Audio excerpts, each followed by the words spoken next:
નમસ્કાર વિદ્યાર્થી મિત્રો, આપ સૌનું સ્વાગત કરીએ છીએ અભયમ એકેડેમી યુટ્યુબ ચેનલ ઉપર. અંગ્રેજી લખતા, બોલતા, વાંચતા શીખવા માટેની આ સિરીઝમાં આપણે આજે આગળ વધીએ છીએ. છેલ્લા દિવસે એટલે કે લાસ્ટ જે આપણે સેશન લીધું એ દિવસે આપણે વાક્યો અને ખાસ કરીને સાદા વાક્યો બનાવતા શીખ્યા છે. ટુ બી ના રૂપો વાળા જે વાક્યો હોય એ આપણે બનાવતા શીખ્યા હતા. કયા કયા વાક્યો થોડું આપણે રિવાઇઝ કરી લઈએ અને પછી આગળ વધીએ, કારણ કે જેટલા વાક્યો ફટાફટ બનશે એટલું તમને અંગ્રેજી ટકાટક આવડશે. એટલે વાક્યો બનાવવાની પ્રેક્ટિસ છે એ આપણે સૌથી વધારે અગત્યની કરવાની હોય.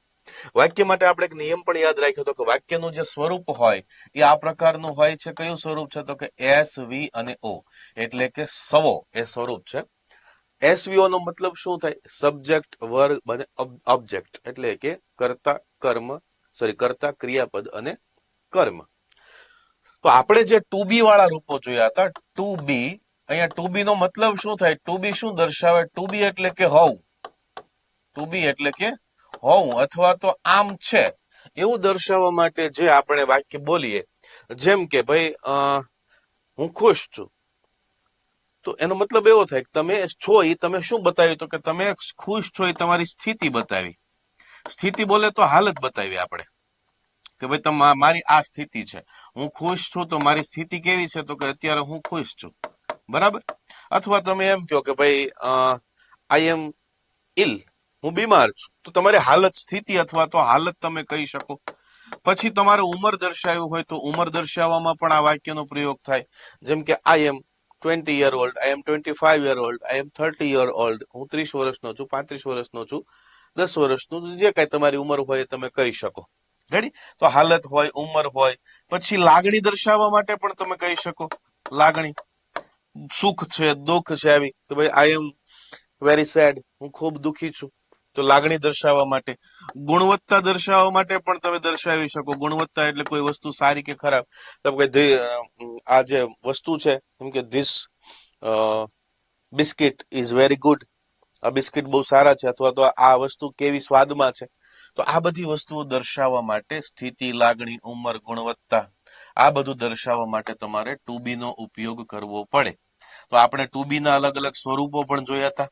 ટુ બી ના કયા કયા સ્વરૂપ છે? ટુ બી જે છે એટલે કે હોવું ક્રિયાપદ છે, એ રૂપ બદલે. ક્યારે ક્યારે રૂપ બદલે? દાખલા તરીકે જ્યારે એ વર્તમાન વસ્તુ દર્શાવવા માટે વપરાય, મતલબ કે હાલની વસ્તુ. તમે ખુશ છો, મતલબ કે તમે અત્યારે ખુશ છો, હાલની સ્થિતિ છે. પણ હું ત્યારે ખુશ હતો, તો એ ભૂતકાળની પરિસ્થિતિ દર્શાવી હોય તો વર્તમાનની જગ્યાએ તમારે ભૂત વસ્તુ લેવી પડે, ભૂતકાળની. અને હું તેમ કહું ભાઈ હું ખુશ હોઈશ, જો તમે મને મળવા આવશો તો હું ખુશ થઈશ, તો આ ભવિષ્યની વાત છે. તો આ ટુ બી નું જે રૂપ છે ને મિત્રો, એ ટુ બી નું રૂપ બદલી નાખે. આ ટુ બી જે છે ને, આ ટુ બી દર્શાવે શું? હોવું અથવા તો સ્થિતિ, અથવા મેં તમને જે કીધું ને એ વસ્તુ દર્શાવે. તો એ વર્તમાન હોય તો એમ, ઇઝ અથવા તો આર દર્શાવે છે, બરાબર. કોની આરે કયું લાગે? ભૂત હોય તો વોઝ અને વેર દર્શાવે છે.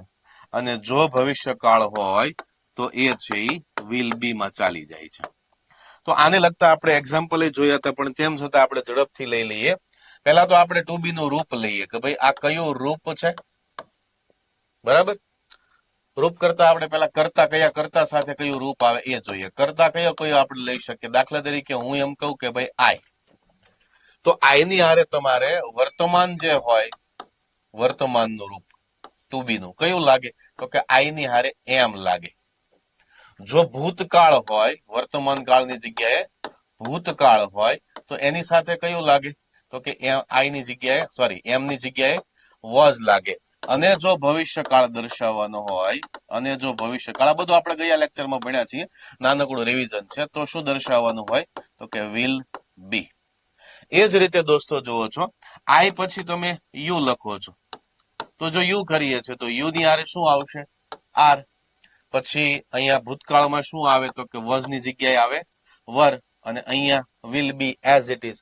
એ છેક સુધી અહીંયા સુધી બધે વિલ બી આવશે, એટલે આપણે એમાં વિલ બી સિવાય કઈ લખવાના નથી. પછી યુ ની જગ્યાએ આવે આઈ, યુ, પછી હી અથવા શી અથવા તો ઇટ, આ ત્રણેય હોય.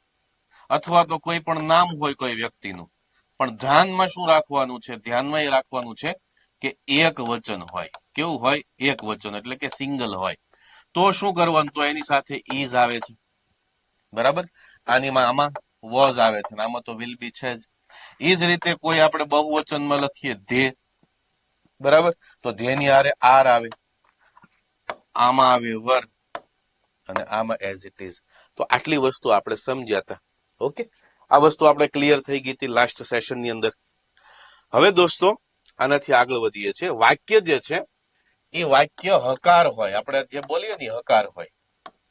દાખલા તરીકે કોઈ તમને હું એવું સ્ટેટમેન્ટ આપું કે ભાઈ આઈ એમ હેપી, અહીંયા લખું છું આઈ એમ હેપી, બરાબર. આ વાક્યની અંદર આનું કહેવાનો મતલબ એમ થાય છે કે હું ખુશ છું. તો હું ખુશ છું એમાં આ જે આઈ છે એ શું દર્શાવે છે? આઈ છે એ સાહેબ કર્તા છે. વાક્યમાં કર્તા તરીકે આઈ છે, જેને આપણે એસ કહીએ છીએ. એમ છે એ ક્રિયાપદ તરીકે કામ કરે છે, અને એ ક્રિયાપદ જે છે એને આપણે વી કહીએ છીએ. અને આ હેપી છે એ કર્મ છે, અથવા આપણે એને ઓબ્જેક્ટ કહીએ છીએ. એસ, વી અને ઓ, આ સવો લાગુ પડે છે. પણ હું એમ કહું, મારે ના પાડવી હોય, કોઈ તમને પૂછે તમે ખુશ છો, તો મારે એમ કેવું હું ખુશ નથી. નથી એટલે આ વાક્ય નકારનું થઈ ગયું. ના પાડવા માટે, નકાર કરવા માટે શું કરવું પડે? જો વાક્યને આપણે નકાર કરવું હોય, એટલે કે ના પાડવી હોય, તો આ વાક્યની અંદર આપણે મૂકવું પડે નોટ. શું મૂકવું પડે? નોટ. પણ એ ક્યાં મૂકવાનું એ જ ખાલી શીખવાનું છે. આમ તો જે બોલતા હોય એને આવડતું, પણ જે સાવ નથી ખબર છે ને કે કેમ, તો આઈ એમ હેપી પાછળ નોટ મૂકવો, આઈ એમ હેપી નોટ, કે આઈ નોટ એમ હેપી. તો આમાં મૂકવાનું શું હોય? તો કે આ જે વર્બ છે ને, વર્બ, આ વર્બ અને ઓબ્જેક્ટ ની વચ્ચે બેયની હોડમાં અહીંયા નોટ મૂકી દેવાનું હોય, બરાબર. એટલે કે વાક્ય આમ લખાય, I am not happy. I am not happy. હું ખુશ નથી. આ નકાર વાક્ય છે. તમારે ના પાડવી, કોઈ વસ્તુ નકારમાં કેવું હોય તો નોટ મૂકવું પડે. અને નોટ ક્યાં મૂકવાનું? તો નોટ મૂકવાનું ક્રિયાપદ પછી, એટલે કે ટુ બી ના રૂપ પછી, બરાબર. આમાં આપણે જે શીખ્યા ને, આ એમ, ઇઝ, આર, વોઝ, વર કે વિલ બી, તો વિલ બી ને ઘડીક મૂકીએ, પણ આમાં નકાર મૂકવું હોય તો તમારે આ જગ્યાએ મૂકવાનું રહે. ક્યાં? તો કે આ જે ટુ બી ના રૂપ છે ત્યાર પછી નોટ મૂકવાનું રહે. અહીંયા જુઓ આ પ્રમાણે, આઈ એમ નોટ હેપી. આવું ને એવું વાક્ય તમારે બનાવવું હોય તો પ્રશ્નાર્થ બને. પ્રશ્નાર્થ વાક્ય કઈ રીતે? કોકને આપણે કેવું હોય, આપણે કે ને ભાઈ હું ખુશ નથી, તો સામે વાળો એમ કે ખુશ તો દેખાશો, હું ખુશ છું. આપણે પ્રશ્ન પૂછીએ ને હું ખુશ છું, કોઈકને પ્રશ્ન પૂછવો હોય ત્યારે શું કરવાનું હોય ખબર છે? ત્યારે છે ને આનું આ જ વાક્ય હોય, આઈ એમ હેપી જ હોય. આ લખીએ ને આઈ એમ હેપી. પણ કરવાનું શું ખબર છે? આમાં બે ફેરફાર કરવાના. કયા કયા? તો કે આ જે સબ્જેક્ટ, વર્બ અને ઓબ્જેક્ટ છે ને, એમાં આ એસ અને વી આગળ પાછળ, મતલબ કે આ વી પહેલા આવી જાય, સવોની જગ્યાએ વસો થઈ જાય. શું થઈ જાય? સવોની જગ્યાએ વસો થઈ જાય છે. એટલે વાક્ય શું બનશે? આ પહેલા આવી જશે, આ વર્બ છે ને એ પહેલા આવી જશે, આ બીજા આવી જશે. એટલે કે અહીંયા આગળ લખવાનું છે એમ આઈ હેપી, એમ આઈ હેપી, અને પ્રશ્ન પૂછવા માટે પાછળ પ્રશ્નાર્થ ચિહ્ન મૂકવું પડે. એમ આઈ હેપી, શું હું હેપી છું? રેડી? તો આ પ્રમાણે આટલો ફેરફાર કરવાનો છે. કરવાનું શું? આમાં સબ્જેક્ટ, વર્બ, ઓબ્જેક્ટ હોય. આમાં સબ્જેક્ટ, વર્બ પછી નોટ મૂકવાનું, અને પછી ઓબ્જેક્ટ આવે. આ બેની વચ્ચે નોટ મૂકવાનું. આમાં તો કે વર્બ પહેલા મૂકવાનું, પછી સબ્જેક્ટ, અને પછી. આ સિમ્પલ મેથડ થઈ. ઓકે, હવે હું તમને આવા વધારે એક્ઝામ્પલ આપું. આમાં આપણે ભવિષ્યકાળ હજી યાદ નથી કર્યો, આપણો તે વર્તમાન કાળ છે. આપણે એક પછી એક એક્ઝામ્પલ લઈએ એટલે તમને વધારે ખ્યાલ આવશે, બરાબર. હવે હું તમને જે વાક્ય આપું ને, એક મિનિટ.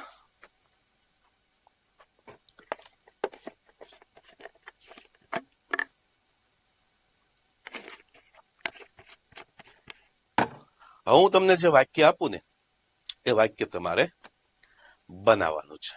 બરાબર? મેં આજે ટી શર્ટ પહેર્યું છે, હેલ્થ હે તો સબ હે. તમને એક વણમાગી સલાહ આપીશ કે જીવનમાં જો તમારી તબિયત સારી હશે ને તો તમારી પાસે બધું જ હશે. મેં એવા કેટલાય લોકો જોયા છે કે જેની પાસે કરોડોની સંપત્તિ હોય પણ ખાવાના ફાંફા હોય છે. બરાબર? હેલ્થના અમુક ક્રાઇસિસ એવા આવે લાઈફમાં જે તમારી લાઈફને અટકાવી દે. જે મસ્ત ચાલતી હોય ને એમાંથી ડાયવર્ટ કરી લે. મેં પણ એવું મારી લાઈફમાં અનુભવેલું છે. એટલે મેં ટી શર્ટ પહેર્યું છે, હેલ્થ ઇઝ વેલ્થ. હેલ્થ જ તમારી સાચી સંપત્તિ છે. ચાલો, તો હું તમને વાક્ય આપું. સરસ મજાનું એક વાક્ય છે. બરાબર? આપણે લખીએ છીએ અત્યારે આપણે આપણો જે કરંટ મુદ્દો છે, આપણે ઈરાન લખીએ. ઈરાન ઇઝ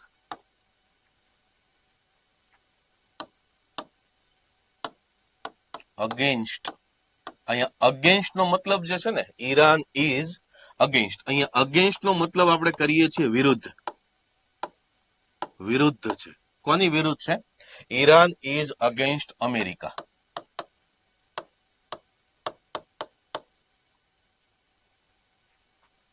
ઈરાન છે એ અમેરિકાની વિરુદ્ધ છે. આવું આપણે વાક્ય લખ્યું. આ છે એ દર્શાવ્યું. ઈરાન છે એ અમેરિકાની વિરુદ્ધ છે. Iran is against America. હવે આ વાક્યને મારે નકાર અને પ્રશ્નાર્થ બે બનાવવું હોય તો કોમેન્ટ બોક્સમાં તમારે જવાબ આપવાનો. Vrushti Patel, thank you ben. Health is wealth. તો Iran is against America. Iran અમેરિકાની વિરુદ્ધ છે. આ મેં વાક્ય આપ્યું. મારે શું કરવાનું? મને પેલા ખબર પડી જોઈએ કર્તા કોણ છે. તો કે આ છે આપણો કર્તા એટલે કે ઈરાન. બરાબર? આ આપણું ક્રિયાપદ છે એટલે કે વર્બ, આ એસ. અને અગેન્સ્ટ અમેરિકા, અમેરિકાની વિરુદ્ધ છે, એ આપણું કર્મ થયું છે. બરાબર? ઓબ્જેક્ટ થઈ ગયું. વાક્યમાં અગેન્સ્ટ થોડોક શબ્દ છે એ લાગશે તમને, પણ અગેન્સ્ટ અમેરિકા એવું આપણે લખ્યું. હવે મારે નકાર કરવું હોય તો આ વર્બ પછી એટલે કે ઇઝ પછી નોટ મૂકવું પડે. એટલે વાક્ય હું આમ લખીશ, Iran is not against. Against નો મતલબ થાય છે વિરુદ્ધ. નોટ અગેન્સ્ટ અમેરિકા એનો મતલબ એવો થાય કે ઈરાન અમેરિકાની વિરુદ્ધ નથી. પણ મારે પ્રશ્ન પૂછવો હોય, પ્રશ્નાર્થ વાક્ય બનાવવું હોય તો શું કરવાનું હોય? તો મારે આ ક્રિયાપદને આગળ લઈ લેવાનું, ઈરાનની આગળ મૂકી દેવાનું. એટલે કે ઇઝ ઈરાન અગેન્સ્ટ અમેરિકા. અને કરવાનું શું? અને કરવાનું છે પ્રશ્નાર્થ વાક્ય, પ્રશ્નાર્થ ચિહ્ન મૂકવાનું. આટલું સિમ્પલ છે. વાહ, સરસ સરસ સરસ. મિલી, ભારતી, પછી લાઈફ ગેમિંગ, વૃષ્ટિ પટેલ, સાચા જવાબ છે. લાઈક આવું બહુ સિમ્પલ છે. પણ હવે શું થાય? આ વર્તમાન કાળનું વાક્ય છે. એક આપણે વાક્ય લઈએ ભૂતકાળનું.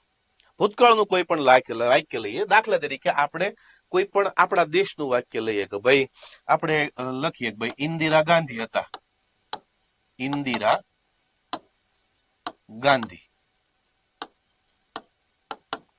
આ ઇન્દિરા ગાંધી અહીંયા આર મૂકીએ છે. ઇન્દિરા ગાંધી જે છે એ આપણા ભૂતપૂર્વ વડાપ્રધાન હતા એવું મારે કેવું છે. અથવા આપણા વડાપ્રધાન હતા. તો ઇન્દિરા ગાંધી વોઝ એટલે મૂક્યું કે હતા. ભૂતકાળની વાત છે, અત્યારે છે નહીં. ઇન્દિરા ગાંધી અત્યારે વડાપ્રધાન નથી, પણ Indira Gandhi was the prime minister. આ ધ પ્રાઇમ મિનિસ્ટર છે ને કર્મ છે. પ્રાઇમ મિનિસ્ટરની જગ્યાએ આપણે ખાલી પીએમ લખીએ. બરાબર? ખાલી અહીંયા પીએમ શબ્દથી ચલાવી લઈએ. આપણે પીએમ જ બોલીએ ને. Indira Gandhi was PM. Indira Gandhi prime minister હતા. આ ભૂતકાળનું વાક્ય થયું. મારે નકાર કરવું હોય, ના પાડવી હોય તો શું કરવું પડે? તો કે અહીંયા આ જગ્યાએ મારે નોટ મૂકવું પડે. ઇન્દિરા ગાંધી વોઝ. કારણ કે આ ઇન્દિરા ગાંધી શબ્દ છે એ સબ્જેક્ટ છે. બરાબર? આ વોઝ શબ્દ છે એ વર્બ છે અને પીએમ છે એ ઓબ્જેક્ટ છે. તો આપણે શું કર્યું છે? સોરી, નોટ અહીંયા નહીં, અહીંયા was not. Indira Gandhi was not PM. Indira Gandhi PM નહોતા. પણ મારે પ્રશ્નાર્થ બનાવવું હોય તો આમ લખાય કે વોઝ, આ શું કર્યું આપણે, વોઝ ને પહેલા લઈ લીધું, ક્રમ ફેરવી નાખ્યો. Was Indira Gandhi PM, prime minister હતા. તો આટલું સિમ્પલ છે. આ ભવિષ્યકાળનું વાક્ય થયું. અને આની અંદર Indira Gandhi wasn't PM, was not, બરાબર છે. એ વોઝન્ટ એ વોઝ નું ટૂંકું રૂપ છે. વોઝ ઇન્દિરા ગાંધી પીએમ સાચું છે. મિલી 35, તમારું નામ એક્ઝેક્ટ નથી, મિલી 35 આપણે રાખીએ છીએ. રાઈટ રાઈટ રાઈટ રાઈટ, સાચું છે. હવે શું છે તો કે હવે એક આપણે ભવિષ્યકાળનું વાક્ય લઈએ. તો ભવિષ્યકાળમાં થોડું છે ને અહીંયા જોવાનું છે. ભવિષ્યકાળનું વાક્ય લઈએ. દાખલા તરીકે કે ભાઈ હું છે આવતીકાલે પરમ દિવસે કંઈક જવાનો છું. હું તમને કહું ભાઈ આઈ વિલ બી, હું કંઈક બનીશ એવું કંઈક. અહીંયા આપણે લખીએ છીએ આઈ વિલ બી હેલ્ધી. અહીંયા હેલ્ધી શબ્દ લખીએ છીએ HEALTHY. I will B healthy. હું છે એ સ્વસ્થ થઈશ.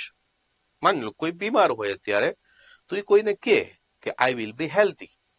હું છે હેલ્ધી એટલે કે આમ અસ્વસ્થ હોય આઈ વિલ બી હેલ્ધી, હું હેલ્ધી થઈશ. તો અહીંયા આ જે છે આ સબ્જેક્ટ છે આપણો કર્તા. વિલ બી એ ભવિષ્યકાળનું શું છે, ક્રિયાપદ છે, વર્બ. અને હેલ્ધી શબ્દ છે એ કર્મ છે, ઓબ્જેક્ટ. તો આ જ મેથડ અપનાવવાની છે. પણ અહીંયા તમે જોવો વર્બ તરીકે બે શબ્દો છે. અહીંયા બી ની સાથે વિલ બોડીગાર્ડ તરીકે આવ્યો છે. આ શું છે, આ વિલ છે આપણે કહીએ બોડીગાર્ડ તરીકે આવ્યો છે. કોનો બોડીગાર્ડ છે તો ક્યાં બી નો, ક્રિયાપદનો બોડીગાર્ડ છે. કઈ વાંધો નહીં. હવે તો કે આપણે જયારે નકાર કરવું હોય ત્યારે શું કરવાનું, આપણે આ વાક્યનું નકાર કરવું છે. નકાર કરવા માટે આપણને ખબર, તમે કીધું કે સાહેબ વર્બ પછી તમારે નોટ મૂકવાનું. તો અહીંયા વર્બ તો આખું છે વિલ બી, તો આના પછી નોટ મૂકવાનું તો કે ના. બોડીગાર્ડ હોય ને બોડીગાર્ડ, એ બોડીગાર્ડ અને ક્રિયાપદની વચ્ચે તમારે નોટ મૂકવાનું થશે. એટલે આમ થશે આઈ વિલ બી હેલ્ધી. આ વાક્ય હતું. આમાં તમારે નોટ ક્યાં મૂકવું સાહેબ, અહીંયા મૂકવું કે અહીંયા મૂકવું? તો આપણે નોટ મૂકશું અહીંયા. I will not be healthy. ભવિષ્યકાળમાં એક આ થોડું જોવાનું રહેશે. આઈ વિલ, આમ તમે વાક્ય લખો ને I will be not healthy, તો આ વાક્ય છે એ ખોટું થશે. આઈ વિલ બી નોટ નહીં, આઈ વિલ બી નોટ નહીં. આ વિલ અને બી ની વચ્ચે તમારે નોટ ઘુસાડી દેવાનું. આ બોડીગાર્ડ અને આ માણસ એટલે કે મુખ્ય રૂપ, એ બે ની વચ્ચે તમારે નોટ મૂકી દેવાનું. I will not be healthy. સમજાયું આટલી વાત? I will not be healthy, that's all. Okay. અને આનું નાનું પ્રશ્નાર્થ કરવું હોય, આનું નાનું તમારે પ્રશ્નાર્થ વાક્ય કરવું હોય તો કેમ કરવાનું? તો એ તો આપણને આવડે જ છે. પણ હવે શું કરવાનું ખબર છે? પ્રશ્નાર્થમાં આ બોડીગાર્ડ ને આગળ મોકલવાનો છે. કેમ કે બોડીગાર્ડ છે, આ ભાઈ કઈ હલ્લે ચલ્લે નહીં. જેમ કે તમે એમ કીધું ભાઈ આ વર્બ ને આગળ જવાનું, તો કે હું નહીં જાઉં. આ વિલ ને કે તું યો જ આગળ. એટલે શું કરવાનું? પ્રશ્નાર્થમાં વિલ આગળ, વિલ પછી આઈ પછી બી. યાદ રાખો આ નિયમમાં વર્બ ને આગળ લેવાનું નથી, ખાલી વિલ ને આગળ. Will I be healthy, will I be healthy, that's all. Will I be healthy. આ પ્રશ્નાર્થ વાક્ય થયું. રેડી? તો આટલું આપણને આવડે એટલે આ બધા જ પ્રશ્નો આપણને, સોરી, આ બધા જ વાક્યોનું હકાર, નકાર અને પ્રશ્નાર્થ આવડી જાય. આટલું શીખ્યા પછી આપણે દરેકના એક એક એક્ઝામ્પલ લઈએ. હું તમને અહીંયા દાખલા તરીકે ભાઈ આઈ વિલ બી ધેર. હવે થોડાક આપણે મસાલો ઉમેરીએ. આઈ will B there in 10 minutes. આવું આપણે કોઈને કેવું હોય કે ભાઈ હું 10 મિનિટમાં ત્યાં જઈશ. આઈ વિલ બી ધેર, હું ત્યાં હોઈશ. ભવિષ્યનું વાક્ય છે. આઈ વિલ બી ધેર, હું ત્યાં હોઈશ. પણ કેટલા વાગે? તો કે ઇન 10 minutes. કેટલા સમયમાં? 10 મિનિટમાં આપણે એક્સ્ટ્રા શબ્દો જોડ્યા, અધર વર્ડ કહેવાય એને. એક્સ્ટ્રા શબ્દો જોડ્યા એટલે આઈ will B there in 10 minutes. આવું આપણે લખ્યું. હવે મારે આનું નકાર કરવું હોય તો મેં તમને કીધું એમ આ વિલ બી ક્રિયાપદ છે, પણ તમારે આ બેયની વશમાં ઘુસાડવાનું નોટ. એટલે શું થાય તો કે I will not be there. I will not be there in 10 minutes. હું 10 મિનિટમાં ત્યાં નહીં હોઈ શકું. તો ક્યારે હશે? બરાબર. હજી એક વાક્ય લખીએ. ધ્યેય will be. ધ્યેય will be.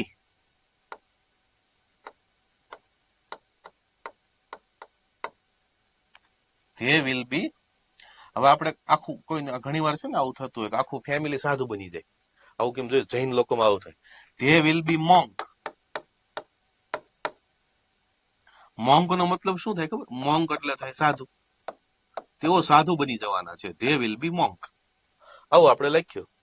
તો આનું મારે નકાર કરવું હોય તો નકાર કરવું હોય તો કે ધે વિલ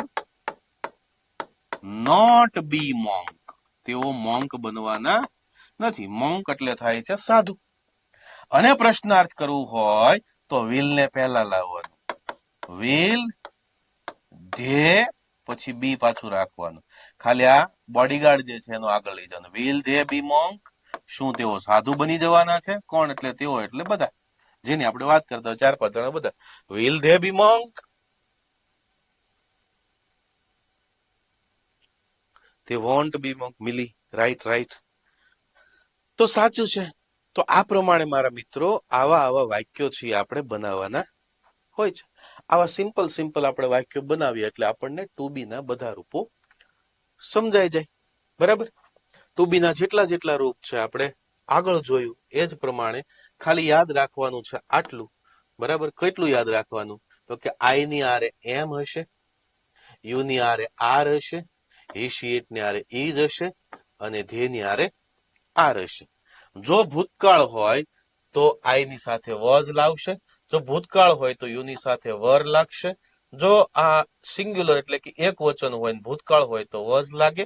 આ એ બહુવચન હોય એટલે કે ધે હોય તો વેર લાગશે.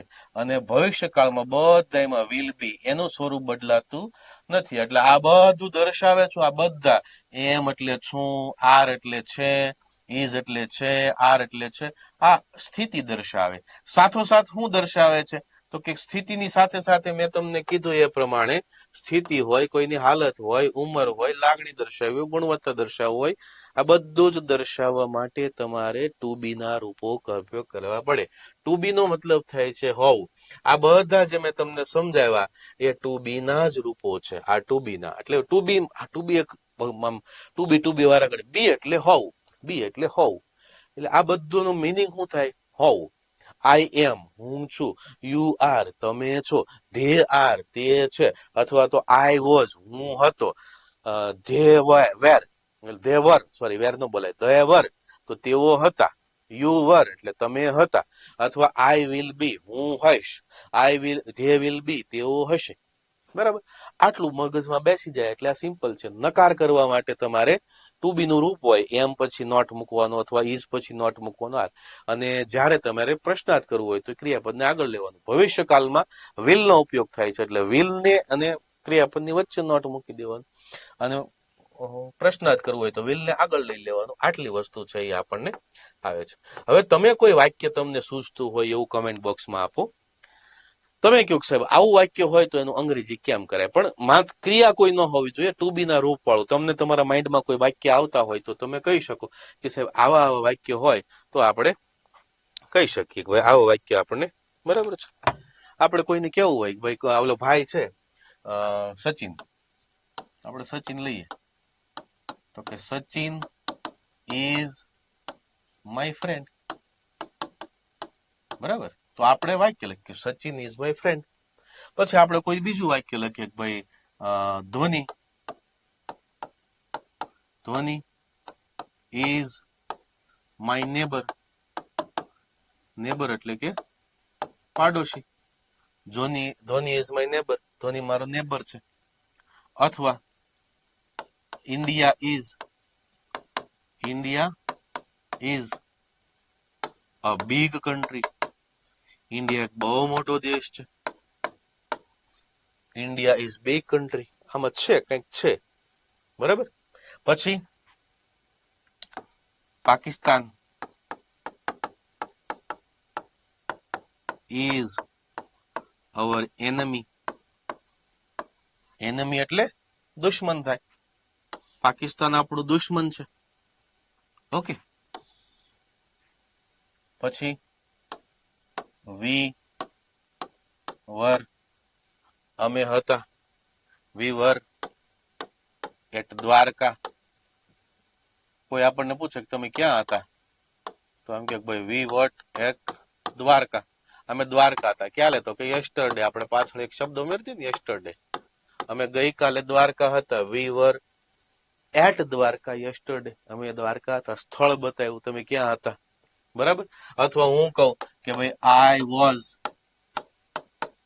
ઇન લાઇબ્રેરી, હું લાઇબ્રેરીમાં હતો, વાંચતો હતો, આઈ વોઝ ઇન લાઇબ્રેરી. અથવા એમ કે ભાઈ યુ વર, પછી મારો પ્રશ્ન નકાર કરું, યુ વર નોટ ધેર, તમે ત્યાં નહોતા, યુ વર નોટ ધેર, તમે ત્યાં નહોતા. રેડી? તો આટલું આપણે સિમ્પલ આ વાક્ય બનાવ્યા છે આજે. હકાર, નકાર, પ્રશ્નાર્થ. હકાર, નકાર ને પ્રશ્નાર્થ આપણો આ ટુ બી ના વાક્યો વાળો સેશન છે, આપણે અહીંયા પૂરો કરીએ છીએ. હું તમને ટાસ્ક આપી દઉં. ટાસ્ક એ છે દોસ્તો તમારો આ ડે 3 નો ટાસ્ક તમારે પૂરો કરવાનો છે. કયો? તો કે તમારે ટાસ્ક પૂરો કરવાનો છે, તમારે આવા 10 વાક્યો બનાવવાના છે. શેના? તો કે 10 વાક્યો છે એ વર્તમાન કાળના બનાવવાના છે, બરાબર. 10 વાક્યો તમારે ભૂતકાળના બનાવવાના છે, તમારી જાતે વિચારીને. નો આવડે તો મને કહેજો, હું તમને ટ્રાન્સલેટ કરી દઈશ. અને 10 વાક્યો ભવિષ્યકાળના બનાવવાના છે. પણ વાક્યો કેવા હોવા જોઈએ? તો કે વાક્યો 3 પ્રકારના હોવા જોઈએ. હકાર હોવા જોઈએ, નકાર હોવા જોઈએ અને પ્રશ્નાર્થ હોવા જોઈએ. આટલું વાક્ય હોવું જોઈએ. દિવસમાં આપણે જ્યારે પણ આ વાક્ય બોલીએ ત્યારે છે તમારે આ પ્રેક્ટિસ થતી હોય. તમે ગુજરાતીમાં વિચારો, એનું અંગ્રેજી લખો કે ભાઈ આ છે ત્યાં. હું એમ કહું કે ભાઈ આ પેન ખુરશી ઉપર છે, તો this pen is on the table. This pen એટલે કે આ પેન, ઇઝ એટલે કે છે, ક્યાં છે? તો કે ટેબલ ઉપર. એનું સ્થાન દર્શાવ્યું, સ્થળ દર્શાવ્યું. આ પ્રમાણે તમારે આપવાના છે. તમારે એ બધા જ લેસનના વાક્યો છે એ આવતીકાલ બપોર સુધીમાં આના ઉપર મોકલી દેવાના છે. આપણે પાછા મળીશું આવતીકાલે, બરાબર. એટલે અહીંયા આપણે લખી દઈએ છીએ વી વિલ મીટ ટુમોરો. આમાં મીટ શબ્દ ક્રિયાપદ આવ્યું છે મુખ્ય, એ વસ્તુ અલગ છે, પણ આપણે કાલે મળીશું. ક્યારે મળીશું? તો કે 8 PM. વળી પાછા આપણે આવતીકાલે મળીશું. શુક્રવાર સુધી આપણે આ સિરીઝ, એટલે સોમ થી શુક્ર 5 દિવસ આપણી આ સિરીઝ ચાલશે. કાલે ખૂબ એક્સાઇટિંગ ટોપિક છે. આવી જજો 8 વાગે. તમારા મિત્રોને પણ શેર કરજો. આજે આપણે રજા લઈએ છીએ. આપ સૌનો ખૂબ ખૂબ આભાર. જય હિન્દ, જય ભારત.